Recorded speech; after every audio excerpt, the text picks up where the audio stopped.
बैलगाडीतून शेतवस्तीकडे जाणाऱ्या बैलाच्या पायात रस्त्यावर तुटून पडलेल्या विद्युत वाहक तारेचा स्पर्श झाल्याने बैलाचा जागीच मृत्यू झाला असून बैलगाडीतील पती, पत्नी आणि 2 मुले असे 4घे जण सुदैवाने थोडक्यात बचावले आहे। धामणगाव ते टाकळी राजेरायकडे जाणाऱ्या रस्त्यावरील झुरळे वस्तीकडे वाल्मिक सूर्यभान चव्हाण हे बैलगाडीतून पत्नी आणि 2 लहान मुलांसह रविवारी सकाळी 11 वाजता जात होते।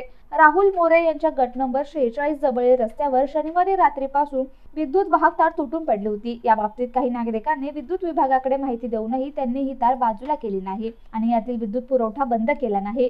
वाल्मिक चव्हाण येथून बैलगाडीत बसून जात असताना बैलाच्या पायास या तारेचा स्पर्श झाला, त्यामुळे बैलाचा जागीच मृत्यू झाला। तर यातील 4घे जण मुंग्या आल्यासारखा प्रकार झाल्याने त्यांना येथील नागरिकांनी खासगी रुग्णालयात उपचारासाठी नेण्यात आलं। घटनास्थळी तलाठी शेखर बावस्कर यांनी भेट देऊन पंचनामा केला। यात वाल्मिक चव्हाण यांचे 60 ते 70 हजाराचं नुकसान झालंय। बाजार सावंगी येथील आणि परिसरातील विविध भागातील विद्युत वाहक तारा या जीर्ण झाल्या असून काही ठिकाणी खाली लोंबकळत आहे, तर बहुतांश ठिकाणी असलेले विद्युत खांब वाकले गेलेत।